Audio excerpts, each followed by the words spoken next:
D'accord. Jébusien. Amen, amen. Amen. Que Dieu nous bénisse. Amen, amen. Que Dieu nous bénisse. Amen. Amen. Quand vous écoutez très bien le texte, il s'agit ici d'un personnage qui n'est pas ordinaire. On parle du roi David. Alléluia. Alléluia. On parle du roi David. Or, la Bible déclare que la seule personne que Dieu a appelée l'homme selon mon cœur, c'est David. Dieu l'a appelé l'homme selon mon cœur, c'est-à-dire l'amour qu'il portait, David, n'avait rien à voir avec l'amour que le Seigneur portait pour tout Israël. Dieu aimait tout Israël, mais dans son amour, il a eu du superflu pour la personne de David. Et voilà que David sera confronté à une situation que Dieu ne lui a pas demandé de faire. Il s'agissait de dénombrer le peuple d'Israël, de compter et de répartir par catégorie le peuple d'Israël. Dieu ne lui avait pas demandé de faire cela. Et David, se conformant aux règles du pays, parce qu'il a toujours un recensement qui revient dans le pays d'Israël pour essayer de voir quelles sont les personnes décédées, quelles sont les personnes qui vivent, quels sont les valides, quelles sont les veuves, etc. Mais Dieu n'avait pas permis à David de faire cela, malgré que c'était l'homme selon le cœur de Dieu. Et David s'est levé et au lieu de respecter la parole de Dieu qui disait que David devait agir tout en pensant à la parole de Dieu, c'est-à-dire qu'avant que David ne fasse quoi que ce soit, il faudrait que Dieu soit à mesure d'envoyer un prophète lui parler avant qu'il ne fasse quoi que ce soit. David ne s'est pas conformé à cette parole biblique. Il s'est levé, il s'est conformé bizarrement à la loi du pays qui disait qu'à une période donnée, il faudrait passer à un recensement, à un dénombrement. Voici ce qui n'a pas plu à Dieu. Alléluia. Alléluia. Alléluia. Mais Dieu, dans sa miséricorde, va déléguer un ange particulier. Un ange qui a pour rôle la destruction, le crime. On l'appelle l'ange de l'Éternel. Au verset 16, quand vous lisez, vous comprenez que cet ange-là, Dieu l'a appelé l'ange de l'Éternel. Alléluia. Alléluia. Cet ange qu'appelé l'ange de l'Éternel, en réalité, son vrai nom, après je vous envoie ça en inbox parce que c'est un nom qu'on ne prononce pas, c'est lui qu'on appelle l'ange de la mort. Nous, au christianisme céleste, on travaille avec lui. Alléluia. Alléluia. Nous, au christianisme céleste, on travaille avec cet ange. Il y a des gens qui pensent que dans les messes de requiem, sur le psaume 91, l'ange on appelle Alphadi Arahat, les gens pensent que c'est lui qu'on appelle l'ange de la mort, mais non, ce n'est pas lui. Lui, c'est l'ange de jugement, on l'appelle Alphadi Arahash. C'est lui, à lui que Dieu remet le jugement. Lorsque Jésus reviendra dans toute sa gloire, c'est cet ange-là qui va se charger de rétribuer à chacun ce qu'il a fait sur la terre. Amen. Il n'a rien à voir avec cet ange dont je vais vous envoyer le nom, parce que c'est lui qu'on appelle l'ange de la mort. Lui, quand tu l'appelles net, automatiquement, il met sur sa liste le fait que tu es appelé. C'est-à-dire qu'il a un programme avec toi. Alléluia. Alléluia. Alléluia. Alléluia. Et cet ange, il a fait partie de la catégorie des archanges. Il est dans la même catégorie que les Saint-Michel, les Saint-Gabriel, etc. Ils travaillent ensemble. Lui, il est au 3e ciel avec Saint-Michel, Saint-Gabriel, tous ceux-là, tout ce groupe-là, archanges. C'est eux qui commandent les anges. Mais lui, le Seigneur le prend. Tu ne veux pas connaître son nom. Lui, le Seigneur le prend quand il s'agit des croyants, de ceux qui ont déjà connu la parole de Dieu, ceux qui ont fait l'expérience des miracles de Dieu, ceux à qui Dieu a montré qu'il vivait pour eux, ceux à qui Dieu a montré que son amour pour eux n'avait pas de limite. Celui-là, ces personnes, ces croyants-là, c'est pour eux que Dieu envoie cet ange. Ce n'est pas pour les ennemis. C'est pour toi, c'est pour moi qui avons connu le Christ. C'est pour toi, c'est pour moi qui avons connu la vérité. C'est nous qui nous sommes baptisés au nom de Jésus, qui avons prêté serment pour abandonner les choses mondaines, toutes les doctrines. C'est pour nous que cet ange est préparé. Et cet ange est recouvert Dieu partout. Ses yeux sur lui là équivalent au nombre d'habitants sur la terre. Alléluia. Alléluia. Donc, imaginez comment cet ange est. Un ange, un être, qui, quand il s'arrête là, ses yeux sur lui là, équivalent au nombre des habitants de la terre. Nous sommes à près de 7 à 8 milliards de personnes sur la terre des vivants, n'est-ce pas? Donc, il a 7 milliards d'yeux sur lui. Et sur son corps est écrit tous les noms des personnes qui vivent sur la terre. Alléluia. Alléluia. Il connaît tous les domiciles. Il connaît tous les programmes.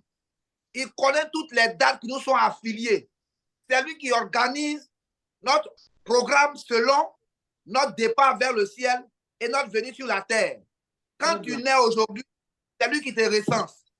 Alléluia. Quand un enfant naît dans une maternité, c'est l'ange de la mort qui se pointe là-bas pour dire, ah, le 25 2013, voici un enfant qui vient de naître, il est inscrit sur son calepin et automatiquement, il demande à Dieu son séjour sur la terre, c'est combien de jours?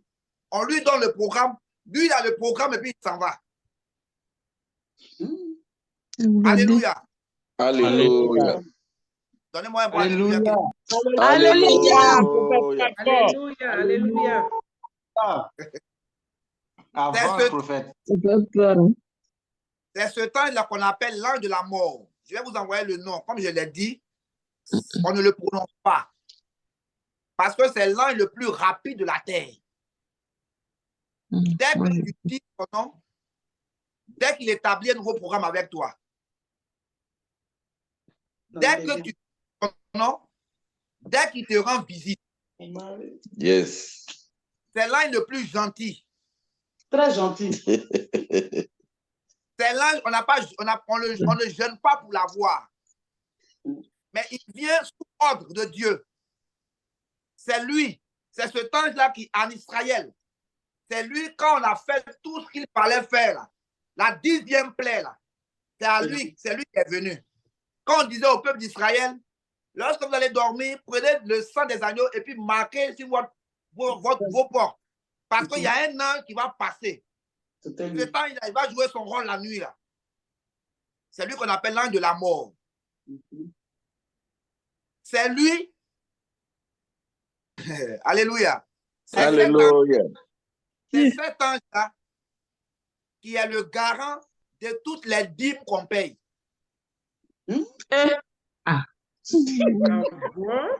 Papa, tu fais peur là, dis-la. Papa, c'est bien. C'est bien. Nous les visiteurs. Cet ange-là, c'est lui qui contrôle la 10e plaie d'Israël, la 10e plaie en Égypte. Là. Quand vous lisez les plaies, la 10e plaie, c'est quoi? C'est pas la mort? C'est ça.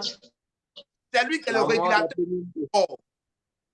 Voilà pourquoi nous qui avons connu Jésus-Christ, nous qui avons connu la vérité, parce que la Bible déclare, vous connaîtrez la vérité la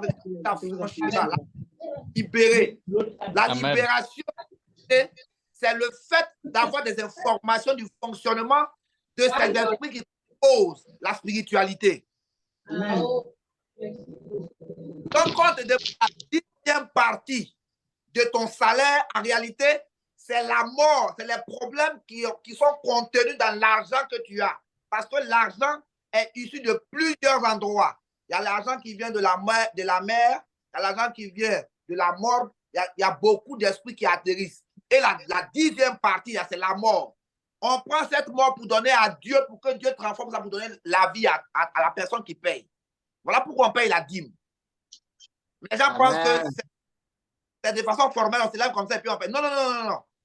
C'est le sens élevé hautement spirituel de la dîme qui est là. C'est l'archange de la mort qui régule les dîmes et les offrandes. Amen. Alléluia. Alléluia. Je ne vais pas te parler Alléluia. au contraire, je vais te parler pour que tu sois bien renseigné sur ta marche vers le Christ. Amen.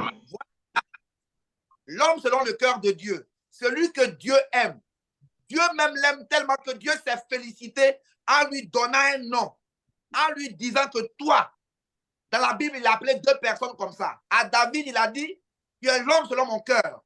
Et à Jésus, il a dit, celui-là est mon fils bien-aimé. Il y a le fils bien-aimé et il y a l'homme selon le cœur. David et Jésus. Or, Jésus est issu de la génération de David. Alléluia. Alléluia. Et le Seigneur ne va pas garder le fait qu'il a aimé David. Le Seigneur a établi des lois. Le Seigneur a établi des principes, des préceptes. Même si son amour t'a localisé, même si son amour t'a aimé, même si son amour a fait de toi un prince, une princesse, quand il s'agit du respect de sa loi, il ne badine pas. Il a automatiquement délégué l'ange de la mort. On appelle l'ange de l'Éternel, pour ne pas appeler l'autre nom, on l'appelle l'ange de l'Éternel. Et toutes les fois que vous lirez dans la Bible, lorsque vous verrez l'ange de l'Éternel, il y a un malheur qui suit. Vous n'avez pas remarqué ça? Vous n'avez pas remarqué ça? Toutes les fois dans la Bible, quand vous verrez l'ange de l'Éternel, il y a un malheur qui suit. Alléluia. Alléluia. Je ne peux pas dire son nom parce que dans son nom se trouve son programme d'action. My God. Parce que dans son nom se trouve la signification de son nom qui est le programme de son action, de son travail. Voilà pourquoi nous, au christianisme céleste, quand on dit que l'église céleste est une église hautement spirituelle, si, je touche du bois, si nous aujourd'hui on décide de tuer notre ennemi, chose qui ne nous est pas permis, il dit simplement de prendre le nom de la personne qu'on veut tuer. Et il y a des tentations qu'on fait avec le nom de l'ange que je ne vais pas vous donner même. Ce n'est même pas nécessaire, il ne va pas vous donner. Parce que le sorcier même, on ne le tue pas. Il ne faut pas donner, papa, il ne faut pas donner.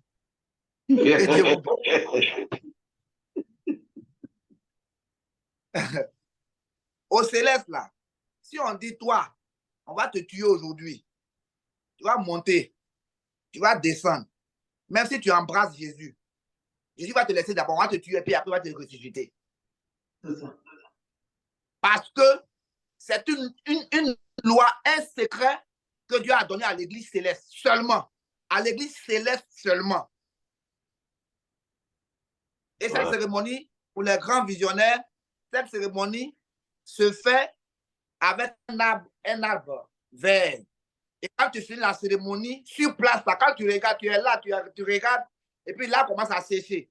Si l'arbre n'a pas séché, c'est que c'est toi qui vas mourir, c'est que la cérémonie n'a pas pris. Seigneur. Alléluia. Alléluia.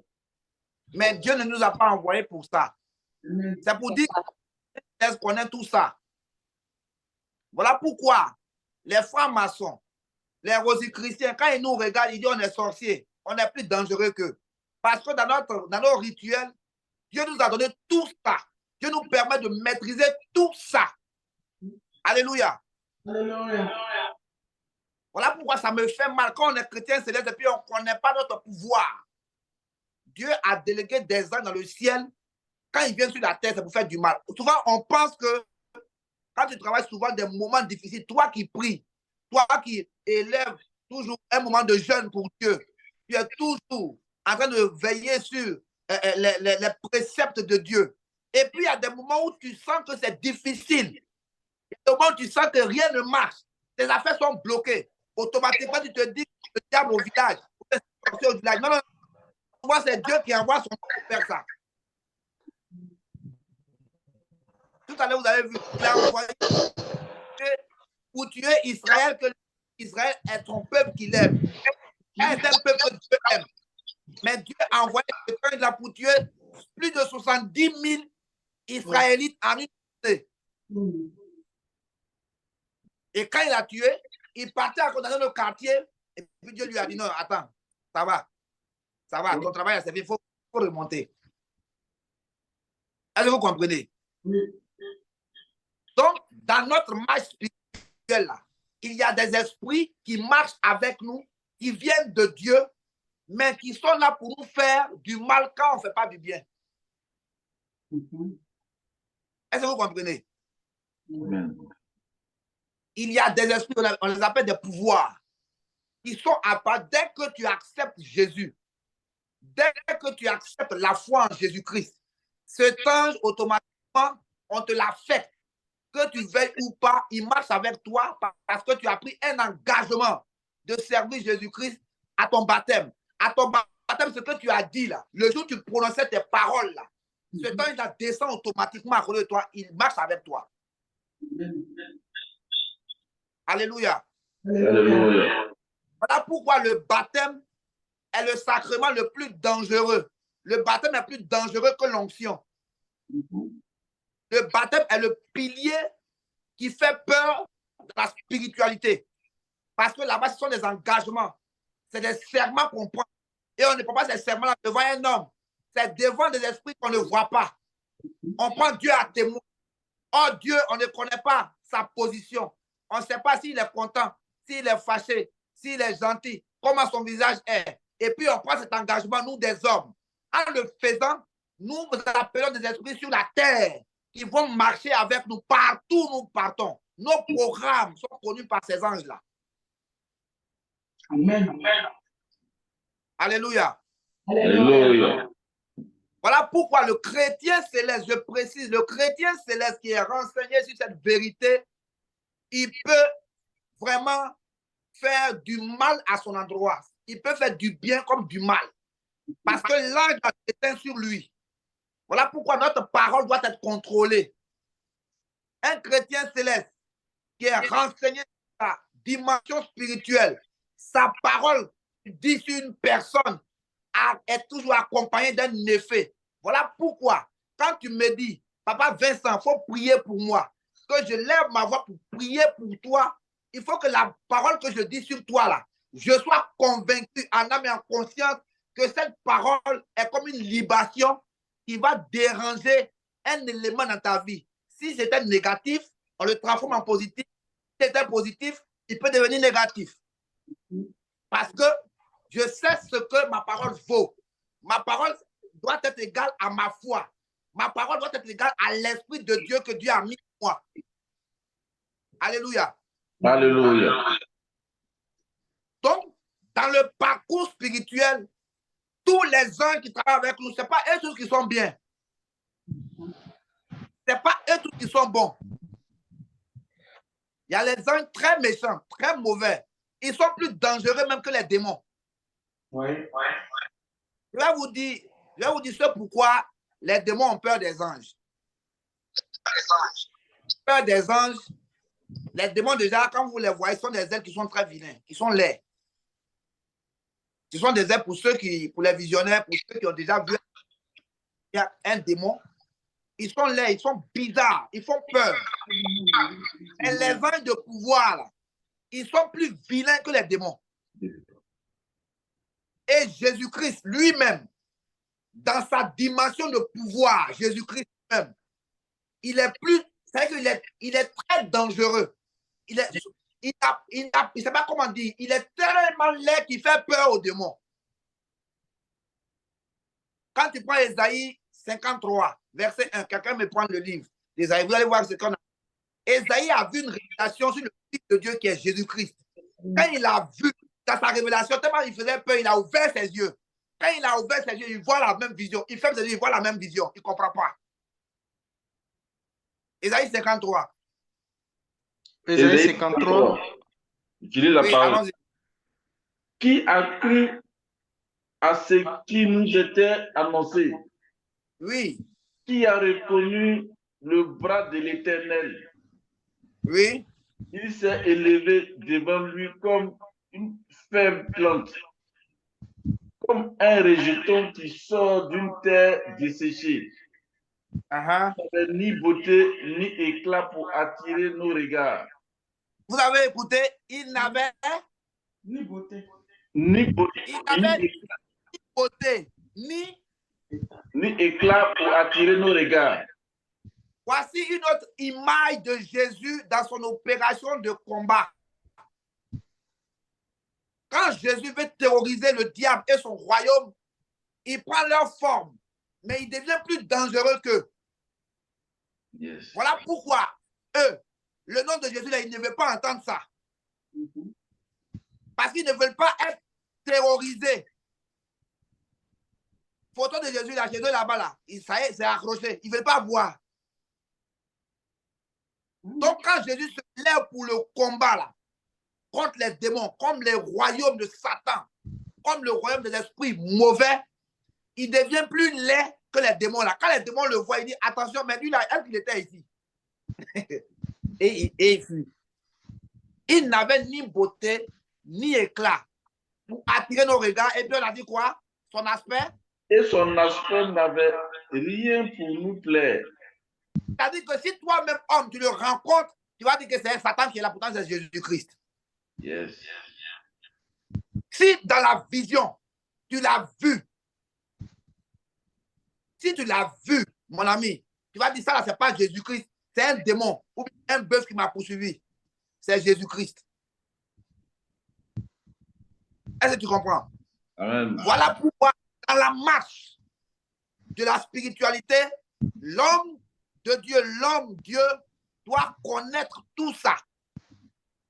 Il doit arriver, c'est ce que je disais au visionnaire, le visionnaire doit arriver à distinguer le démon, son pouvoir, son action, ce qui dégage comme une énergie, et reconnaître les anges qui viennent de Dieu, leur fonction, leur manière de converser avec le visionnaire, avec le prophète, parce qu'ils ont des codes de communication. Ils ne parlent pas de la même chose. Un visionnaire qui a son ange, lorsque l'esprit de pouvoir vient, il communique d'abord avec l'ange du visionnaire. Et puis le visionnaire maintenant, son ange lui transmet les révélations. Quand il dit ainsi par l'Éternel, là, en réalité, c'est sa bouche qui dit ainsi par l'Éternel, mais c'est son ange qui a reçu l'autre ange qui est le délégué des messages qui lui donne. Donc il faut que le visionnaire, le prophète, le songeur arrive à connaître ces liens de communication. Alléluia. Alléluia. Alléluia. Alléluia. Alléluia. Tout ça fait partie du royaume de la croyance céleste. On n'est pas céleste parce qu'on veut être céleste. Hein? Ouais. Le céleste, c'est quelqu'un qui est assis dans la connaissance. Tu es assis dans la connaissance. Je vous ai dit, pendant que les autres prient, nous, on ne prie pas trop. Et puis, on rencontre Dieu. Pendant que les autres font des jeûnes, ils veulent se tuer. Nous, on ne fait pas trop d'efforts. C'est chez nous, ils viennent. Et puis, le Seigneur les délivre. Mais en termes de prière, en termes de croyance, quand on les regarde, on a l'impression qu'ils sont avancés que nous. Mais nous sommes assis sur la pierre angulaire. Nous sommes assis sur le rocher de la connaissance. Nous sommes assis sur les infos authentiques du ciel. Alléluia. Alléluia. C'est pourquoi le Seigneur, voyant papa au chauffard, a dit que l'église dans laquelle tu seras là, il faut que ces personnes-là portent des habits de couleur blanche. Parce que la blancheur, là, ça éblouit et en réalité, ça cache des choses. Donc, quand tu vois la couleur blanche, tu penses que je suis tellement bien, je suis tellement innocent que je ne maîtrise rien. Or, c'est dans cette histoire de que je ne maîtrise rien là que tu t'es pris au piège. Alléluia. Alléluia. Voilà pourquoi dans l'Apocalypse, on dit ceux qui ont vaincu la bête. La bête était revêtue de robes blanches. Donc, en réalité, ceux qui portent les robes blanches, ce sont des vainqueurs. Or, on n'est pas vainqueur si on n'a pas fait un combat. En vérité. On devient après avoir fait un combat. Donc, le chrétien céleste qui porte cet habit-là, il faut qu'il soit convaincu qu'il a déjà rencontré Dieu. Il a déjà rencontré l'ange de l'Éternel. Il a déjà rencontré un démon et puis lui, il a combattu. Il a été assuré par la victoire de Dieu. Et quand tu portes ça, tu es fier, tu es convaincu que tu n'es pas n'importe qui. Tu es une prunelle, tu es un prince, tu es un héros de Dieu. Tu représentes Dieu sur la terre avec tous ses pouvoirs de façon miniature en toi. Et quand tu es renseigné comme ça, tu n'as plus de problème sur la terre, mon ami. Tu ne peux plus t'asseoir pour parler de Satan, des sorciers, parce qu'eux-mêmes, ils ont peur de toi. Satan a peur de toi, toi aussi tu as peur de lui. C'est comme quelqu'un qui va au champ. Dieu a dit que nous devons dominer tous les créatures qui sont sur la terre. Tu t'en vas au champ, tu vois serpent. Toi, tu fuis. Serpent aussi, lui. En ce moment, on fait comment? Et c'est le même comportement que nous avons dans la spiritualité. Donc, ce soir, pour ne pas me répéter, je suis en train de vous dire que dans le parcours spirituel, il y a des anges qui sont affiliés au bonheur, des anges qui sont affiliés comme des messagers pour nous donner des messages. Par contre, il y a des anges de Dieu qui sont très puissants, mais qui sont spécialement là pour créer la mort, la désolation, la famine, la souffrance, les maladies. On les appelle les anges de la mort.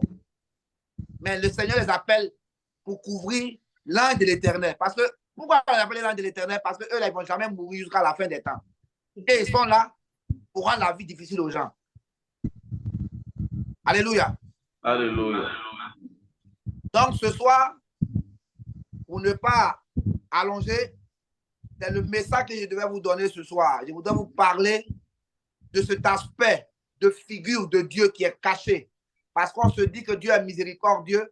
On ne connaît pas l'autre de Dieu. On doit être en mesure de distinguer, de connaître le fonctionnement de toutes les faces de Dieu parce que Dieu est notre papa.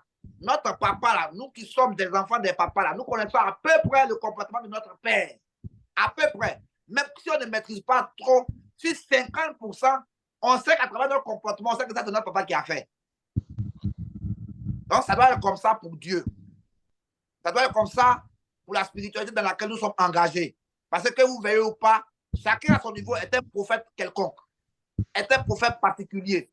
Si déjà tu dors et tu peux être en mesure de faire un son, tu es un prophète.